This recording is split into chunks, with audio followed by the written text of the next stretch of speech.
Good afternoon, everyone. This is day 28 of the Trump Republican shutdown.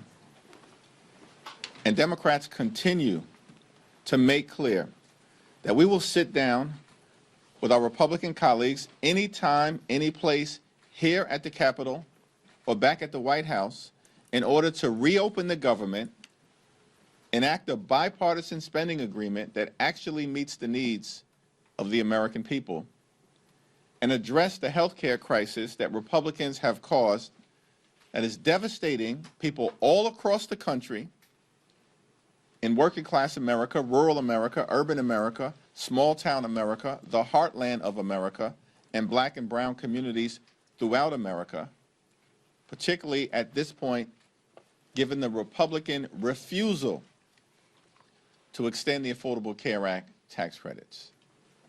That will cause premiums, copays, and deductibles to increase by tens of millions of people by thousands of dollars per year. At the same time, Republicans are now threatening to weaponize hunger against the American people and withhold funding for nutritional assistance for children and seniors and veterans and women. This is on top of the fact that in the one big ugly bill that Republicans passed in July, in addition to a nearly $1 trillion cut to Medicaid, Republicans enacted the largest cut to SNAP in American history, a $186 billion cut. They ripped food from the mouths of children, seniors, veterans, women, and families in order to provide massive tax breaks to their billionaire donors. It's completely and totally unacceptable. And on top of that, now they're threatening to withhold funding that the Trump administration has in a contingency fund in ways that will deprive everyday, hard-working American taxpayers of the nutritional assistance they need to put food on the table. It's now my honor to yield to the top Democrat on the Appropriations Committee, Congresswoman Rosa DeLauro. Thank you. Thank you so much, Mr. Leader, for convening this press event today and on this particular issue, which is really so critical. And I want to say a thank you to my colleague, Angie Craig, and as the ranking member on agriculture. Thank you for your expertise. Thank you for your leadership on this very, very critical issue that we're talking about today. I want to start by making one thing abundantly clear. What President Trump is doing on the hunger issue and on the nutrition issue is immoral. I am the ranking member on the Appropriations Committee, and I promise you that there is funding available to provide SNAP benefits beyond November 1st. There is, at the very least, over $5 billion in contingency funds that Congress set aside. Congress, Democrats and Republicans, set aside explicitly to pay out SNAP benefits in the event of some unforeseen circumstances, like President Trump's shutdown. They are, in fact, by doing this, in violation of the Empowerment Control Act of 1974. The contingency funding that we set aside for SNAP is not optional spending. It is required by the law. We appropriated that money for this purpose. The White House must spend it, and what they are doing right now, blocking these funds from going out, is illegal. As a matter of fact, on October 1st, they took $750 million from this fund to deal with paying benefits in Puerto Rico and providing administrative costs to other states. So they acknowledge that this fund can be used. in order to deal with SNAP benefits. There was nothing stopping the Trump administration from making sure that every single one of the 42 million Americans, 16 million children, 8 million seniors, 4 million people with disabilities, 1.2 million veterans received nutrition assistance in November. And we are at a cost of living crisis with skyrocketing food costs.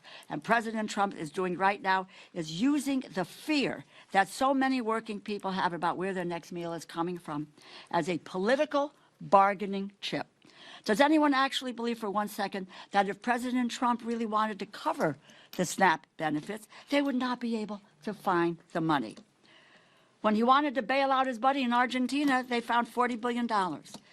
When he wanted to build a new ballroom to host his billionaire donors, they found $350 million. They found the money. When he wanted to make sure his Homeland Security Secretary could fly in style on 2 new luxury private jets, they found the money, $172 million. But now, when it comes to making sure hungry families can put food on the table, all of a sudden, they can't find the money. And what it costs us every month is $8 billion. And I saw the Secretary, Rollins, this afternoon saying it's at 9.2. I'm trying to find out where she got that number. It's $8 billion to cover SNAP dollars. Is that right, Angie? That's right. Angie knows these numbers by heart. She's now talking about 9.2. False. And that there is no, they have, with the snap of a finger, that money can be released and get to people who need it. So if there's between $5 and $6 billion, we may be $2 billion short, but that's enough to get us into November until what we're doing, and then we can look to deal with the rest of it. The Trump administration is more than happy to cut backroom deals. They want to dole favors out to the highest bidders. It's a shame that 16 million children who rely on SNAP benefits did not shell out a hefty donation to the president's inaugural fund. But they're only kids, after all. House Republicans are still on vacation. We have not voted on any legislation in over a month. But if they were here, I doubt that they would object to the president's decision, not just because they are too cowardly to stand up to him under any circumstances, but because decimating food stamps, its food stamps, is what they have wanted all along. Their big, beautiful bill, as the leader has pointed out, and his signature piece of legislation, slashes SNAP funding by $189 billion. That will strip 22 million Americans of some or all of their nutrition assistance over 10 years. Let me just conclude by saying to you that does anybody believe there is a shortage of food in the United States of America? Anyone who believes that? No. We have an abundance of food here in this country. And the president is required by law to use the remaining money in the contingency fund that Congress appropriated. It's not up for debate. He has the broad authority to transfer funds beyond that to cover the program. If he does not do so, it is because he chooses to not do it. It may be because they don't care about feeding hungry families. I don't deal with food insecurity as a phrase. This is about hungry people. People going hungry in the United States when we have an abundance of food in this country. This is not a game, it's people's lives. We're the wealthiest nation in the world, as I said, with the abundance of food, and no one, not an adult, not a child, not a senior, not a veteran, should go hungry in the United States. Under President Trump and Republicans' failed leadership, it is just one crisis after another. Open enrollment for health insurance begins in 4 days. They have not addressed the health care crisis they created. President Trump and the Republicans should return to Washington, end the shutdown. Vacation is over. We are here, we are working, and we are ready whenever they decide to join us. Let me turn it over now to the really indefatigable and will be chair of the not appropriations, of the Authorization Committee, Angie Craig from Minnesota. Well, thank you so much, Rosa, and thank you, Leader Jeffries. We are here today because President Trump and Secretary Brooke Rollins have chosen to take food away from 42 million Americans.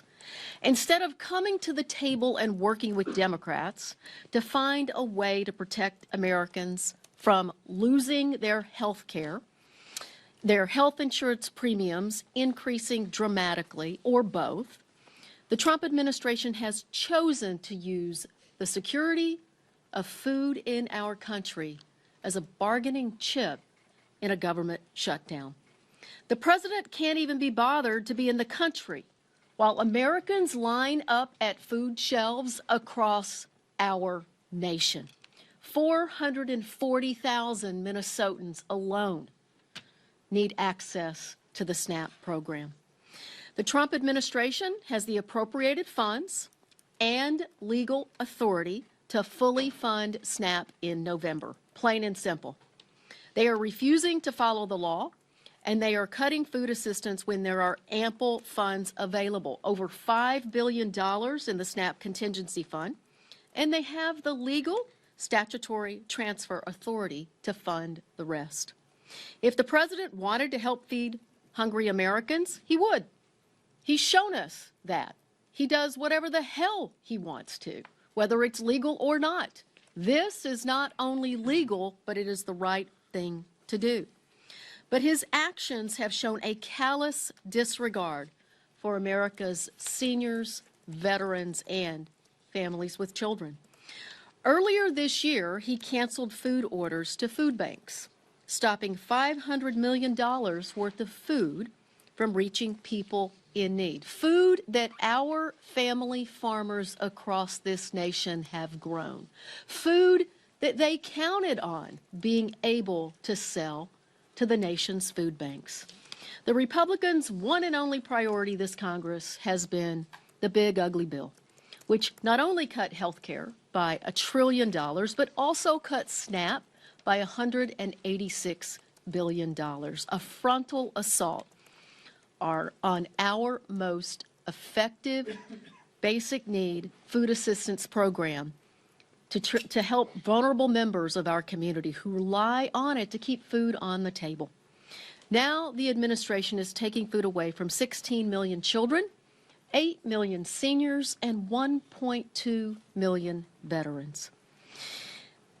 Their hands are not tied. Their hands are not tied. The law is clear. The law is as clear as this administration's cruelty is as clear. The law is as unambiguous as congressional Republicans' desire to let the ACA tax credits expire. It is unconscionable. It is egregious, and it is illegal. I'm calling on the president to do the right thing and the moral thing, which coincidentally offers him a chance to do something he rarely does, which is follow the law. I'm calling on my Republican colleagues to speak up to your friends in this administration and at the USDA and deliver a simple message. They have the money and the authority to fund SNAP. Hungry Americans are not poker chips. Their health and well-being are not to be gambled with. And I so appreciate the attorneys generals from across this nation, including my own Minnesota Attorney General Keith Ellison, for standing up to this administration earlier today. Stop playing politics with America's hungry children, veterans, the disabled, seniors. Get back to the negotiating table. Open up the government and fund SNAP in November. Thank you. Connecticut joined that suit too, so excited to be with you. We're going to do on-topic questions first around the shutdown, SNAP, and healthcare. My question is for Congresswoman Delorio on the shutdown. The speaker said that throughout the shutdown the last month or so that appropriators have still continued to work on the 12 appropriations bills. Can you talk about what that work has looked like as lawmakers have been off the Hill? How have your members been able to engage with Republican appropriators in both the House and Senate? Sure. When the four of us sat down, Congressman Cole, Senators Murray and Collins and myself, that's really now over a month ago, and we came together and we talked about 2 or 3 things. One of them was that what we needed to do was to have the top lines for the agriculture, interior, and the military construction bill. The second thing, and we agreed that we would do that, so we had a number to work to. The second thing was that we would do a bipartisan continuing resolution. a bipartisan continuing resolution. And that would include two things, one of which was to take into consider Democratic priorities, because all of the bills that we had seen were just unilaterally partisan. And amongst those Democratic priorities was the issue of health care and the premium subsidies and the Medicaid cuts. It's $1 trillion and the skyrocketing costs that are now upon people at this very, very moment. And the other thing that we spoke about, and there was a consensus about this, that what we needed to do was in the future, when the appropriators came to a conclusion, that would stick, and that we wouldn't have any unelected bureaucrats who were saying, no, money's going here, money's going there, everywhere, except for where it was appropriate. We had consensus about that. Not a few days later, on the table, bang, this is the Republican continuing resolution, and therefore that's what it is. In the meantime, yes, staff in both the House and the Senate have worked on those 3 bills, and I would just say they have made progress on the bills. But the issue now is coming to the table to be able to deal with the continuing resolution and the issues that have been central to that, which is cutting the costs and canceling the cuts and saving America's health care. Now, you may want to ask, what does that have to do with the bill? Well, the continuing resolution is 91 pages. 67 of those pages are about health care and so forth. So it is the appropriate conversation, and given that those notices are going out now, that we need to deal with it now. So we are waiting for them to come to the table, to reopen the government, and honestly, if we can get my 3 other colleagues, we will move on appropriations bills. But they have refused to come to the table since the outset of this debate. And Donald Trump and Republicans have taken a my way or the highway approach from the very beginning of this Congress. And we've maintained, led by Rosa DeLauro, that we want to sit down and negotiate a bipartisan spending agreement, now reopen the government, but at the same period of time, address the Republican health care crisis, which has been devastating on everyday Americans and hardworking American taxpayers throughout this year, including the largest cut to Medicaid in American history. Hospitals, nursing homes, and community-based health centers closing because of Republican policies and their one big ugly bill throughout America, including in rural parts of the country. The American people now confront the possibility of a $536 billion cut to Medicare because of what Republicans did in their one big ugly bill if Congress doesn't act by the end of this year, and now because Republicans refuse to extend the Affordable Care Act tax credits. Tens of millions of Americans right now are receiving notices as we approach open enrollment on November 1st, indicating to them that their premiums are going to skyrocket in ways that will make it unaffordable for them to see a doctor when they need to see one, when their children needs to see one, when their family members need to see one. This is a health care crisis that Republicans have visited on the American people, and it has to be dealt with decisively. We're now heading into a SNAP crisis. As Angie Craig and Rosa DeLauro have so powerfully articulated, that is a man-made Republican crisis, because Donald Trump has decided that he wants to force millions of Americans, including possibly 16 million children, to experience hunger so they can continue their my way or the highway approach toward driving their right-wing extreme agenda down the throats of the American people. Unacceptable. Mr. Leader. Thank you, Mr. Leader. Today is the first day air traffic controllers will go without a paycheck. You're speaking about SNAP right now. We also have questions around how troops are going to get paid. At the crux of your fight against the Republican bill is the ACA is healthcare. Are you concerned that these other issues, these other pressing issues like SNAP, the air traffic controllers not getting paid, troops not getting paid, are you concerned that that will start to dominate the conversation or dominate the consciousness of America, that the ACA conversation kind of gets pushed to the wayside? Well, we've made clear from the very beginning that we want to enact a bipartisan spending agreement that meets the needs of the American people, that improves their quality of life, that drives down the high cost of living here in this country, where costs haven't gone down, as Trump promised on day one, costs have gone up. And we set out from the very beginning in September that we want to reach a spending agreement that's bipartisan, that meets the needs of the American people in 3 areas: their health, their safety, and their economic well-being. And that, of course, includes making sure that they can put food on the table in the wealthiest country in the history of the world. Donald Trump and Republicans have launched an all-out assault on the American people from the very beginning of this presidency. And it's cruel, and it's punitive, and it's hurting everyday American. We want to reopen the government. Republicans in the House have been on vacation now for 5 consecutive weeks. They've canceled votes for 5 consecutive weeks. This is extraordinary. If we reached an agreement, they wouldn't even be here to pass one, because they want to keep the government closed. And we're just going to continue to urge them to come to the negotiating table so we can reach the type of bipartisan spending agreement that the American people deserve. I don't know, Angie, what do you want to think?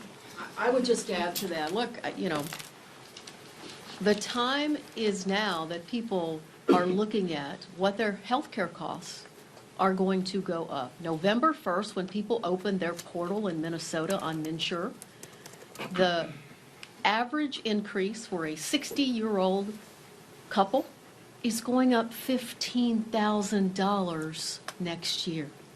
Think about that. How can Americans fit another $15,000 into their budget? They can't even afford their housing and their health care and their grocery costs today.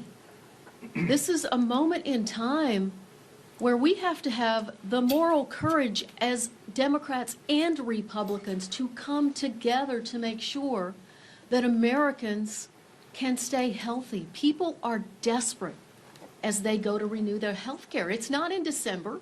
It's not next year. It is November 1st, this Saturday. So in terms of being distracted, people are not distracted by the premium increases that they're getting. They are laser focused on what's happening in their own budgets right now. If I just want to add one more thing. A young woman in my district, Renee, who I was with on Friday, she got her notice, an increase of $2,000 per month, $24,000 a year for health insurance. Can anybody here pay for that? She can't. Her husband is gravely ill. He doesn't have insurance, etc. These are real stories. But I would say to you that on the food stamp issue, the money is there. Let us not let them get away with saying that they can't do it. They have their political will isn't there to feed the people who rely on the SNAP program, which is the most effective anti-hunger program in the United States of America. They're playing fast and loose with people eating. Can you imagine that? But that's the reality, and you need to talk about that. They just talked to states about not wanting to reimburse. My state of Connecticut yesterday is putting up $3 million. They want to know if they can get reimbursed. This administration has said, no, you can't get reimbursed. But you know what's happened in the past? Because Democrats and Republicans have come together to work on these issues, all the benefits have been paid out, whether it was a reimbursement or it was the benefits that they so deserve and that they qualify for. This is an administration that is lawless at its core, and we cannot let them get away with it. Mr. Lee.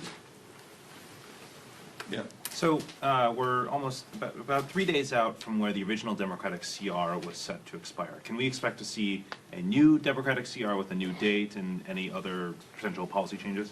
Well, we'll continue to be in conversation with our Senate Democratic colleagues. We've all held firm to the proposition that we want to reopen the government. We want to negotiate a bipartisan spending agreement. That's our position, and we've maintained it from the very beginning. The problem, the reason why we're in this shutdown, day 28, is that Donald Trump and Republicans continue to maintain a my way or the highway approach, and the American people know it. Which is why the American people have turned against Donald Trump and Republicans, because their policies aren't working. They've gone too far in area after area after area, and have not made life better for the American people. So we'll continue to be in dialogue with our Senate Democratic colleagues, but publicly, our position has been the same as our private position, which is we'll sit down anytime, any place with anyone on the other side of the aisle, either here at the Capitol or go back to the White House, where we've repeatedly made clear to President Trump. Reconvene the legislative leaders. Convene the appropriators.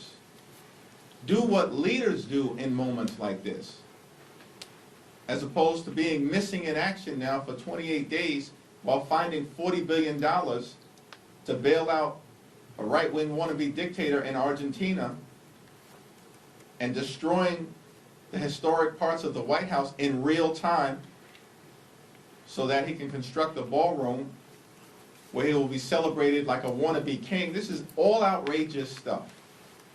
And the American people see it unfolding before their very eyes. And they know that Donald Trump and Republicans have not been serious about doing what is necessary to enact a spending agreement that actually improves the quality of life of hardworking American taxpayers. Mr. Leader. Thank you, Mr. Leader. Republicans have said that the easiest way to fund SNAP is to reopen the government. And you say that Democrats want to reopen the government. Why not call on your Senate colleagues, your Senate Democratic colleagues, to reopen the government and alleviate all the impacts of the shutdown, and then immediately dive headfirst into solving this healthcare crisis? All hands on deck. As has been the case, and as Angie Craig and Rosa DeLauro, who I'll yield to momentarily, have repeatedly said, the funds have already been allocated by the Congress in a bipartisan way to allow a continuation of SNAP benefits through November 1st, deep into the month of November, and as additional funds that are available to be reallocated so that not a single person in this country goes hungry. And if that happens beginning on November 1st, it's because Donald Trump and Republicans want the American people to go hungry. And that's the problem that we confront. Yeah, that's absolutely the case, and that's exactly what the lawsuit that was filed across this country by 23 states, District of Columbia, others, says that they have an absolute legal responsibility to use the contingency fund to fund SNAP. That we have never seen a lapse in funding of SNAP during a government shutdown previously. And they also have the authority, Secretary Brooke Rollins, to move additional money over to make sure that not a single child in this country goes hungry. They are ignoring their legal responsibility. They are ignoring the moral clarity that we have, that there is no way we should be allowing seniors and veterans and children to go hungry in this country. And where are they? The president is in Japan, trying to get people to buy foreign cars. Last week, he was trying to get people to buy Argentine beef. This is not an America First administration. These are not America First policies on behalf of this administration. And what people really care about in Minnesota and across this country is what's happening in their own budgets. And what's happening in their own budgets is that this president's trade wars, attacks on family farmers by decimating the farm economy, is causing farm bankruptcies to dramatically increase across our country. And look, it's a slap in the face to family farmers. Without those farmers, we will not have food security in this country, and this administration needs to step up and do the right thing. By the way, supplemental nutrition assistance program, you know, we just don't sit here and say, okay, we're going to pass this law today, and Democrats and Republicans are going to agree to that, and the president signs it into law, and then we say, oh, hey, did we really mean to do that? And just to ignore that, which is what is happening. It is in the law. And they are violating the law because they don't have the political will to do it. Because, you know why? Because what they want to do is, as Secretary Rollins did this afternoon on TV, is to say that the Democrats are responsible for taking food out of the mouths of children, or some other, quite honestly, cockamamie excuse that she might have for not following what the law of the land is. But it is, quite frankly, starting with January, there's been an unbelievable violation of the Constitution and the laws of this nation with this administration. But you know, let's stand our ground and let the people know that the money is there. They need to wave their magic wand, and the money will go out, and in short order, we'll be able to get 42 million people fed in the way that the food stamp program has done from its outset. Let me thank Congresswoman Rosa DeLauro and Congresswoman Angie Craig for their continued leadership. Thank you. Thank you. This question is for any of the representatives, but now it'll be for you, Leader Jeffries. Mike Johnson and some of his Republican colleagues have pointed out the pain of Americans losing access to nutritional assistance programs, including in this press conference today. Although they do blame Democrats for funding health care for who they call illegal aliens, do you think there's going to be any flexibility for them in meeting with Democrats to address this issue, given they've talked about it? The Republicans passed their one big ugly bill in July. And that bill hurts everyday Americans to reward their billionaire donors. And in that bill, they enacted the largest cut to Medicaid in American history. Hospitals, nursing homes, and community-based health centers are closing all across the country, including in Louisiana, because of what Mike Johnson and Republicans did in that one big ugly bill. And at the same time, they cut SNAP benefits by $186 billion. Donald Trump and Republicans literally ripped food from the mouths of hungry children, seniors, families, and veterans in order to reward their billionaire donors. That's what the one big ugly bill was all about. And so at this moment in time, these Republicans have zero credibility as it relates to the issues connected to health care and SNAP. Because the American people have already seen what Republican policies look like. And that's ripping health care away from millions of Americans and doing the same thing as it relates to nutritional assistance. Our position continues to be clear. Let's sit down. Let's reopen the government. Let's find a path toward a bipartisan spending agreement that actually meets the needs of the American people. But we have to address the Republican health care crisis and the fact that on November 1st, just a few days from now, open enrollment will begin and reality will strike for tens of millions of Americans who receive their health insurance, both from the Affordable Care Act tax credits and beyond, that their health care costs are about to skyrocket, in some cases increase by $10,000 per year, $15,000 per year, more than $20,000 a year. These are working class Americans who are about to be hit with these dramatic increases that they cannot afford. And that's why Democrats continue to be in this fight until we win this fight. Thank you, Leader Jeffries. The House Oversight Committee released their report into the former President Biden's auto pen use and the probe that they investigated. And Attorney General Pam Bondi said that the DOJ will initiate a review of the Biden administration's reported use of the auto pen for pardons. Can I get your reaction to that? The so-called chairman of the House Oversight Committee, James Comer, continues to behave like a malignant clown. We can't point to a single thing that he's actually done to make life better for the American people. Here's what he should investigate. if he's investigating presidents or former presidents. Investigate the fact that Donald Trump promised that costs would go down on day one. He promised, Donald Trump, repeatedly, that costs would go down on day one. Costs haven't gone down. They're going up. Inflation moving in the wrong direction, as evidenced by the most recent report that was just issued last week. Housing costs are up, grocery costs are up, child care costs are up, electricity bills are through the roof. And now, because of the Republicans' refusal to extend the Affordable Care Act tax credits, tens of millions of Americans are about to experience dramatic increases in their health care costs that will force medical bankruptcy on many of them, or they'll have to make a choice between going to see a doctor, putting clothing on their back, paying the rent or mortgage, or putting food on the table. This is what's happening in the United States of America, the wealthiest country in the history of the world.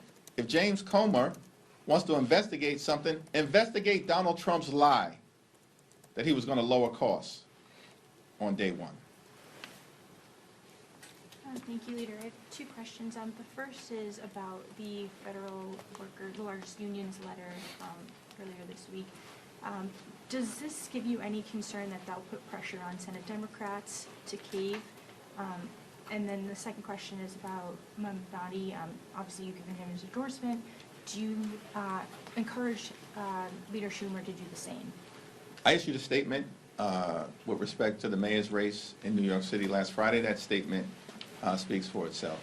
In terms of the current situation that we find ourselves in relative to hardworking federal employees, we support them and will continue to stand by them.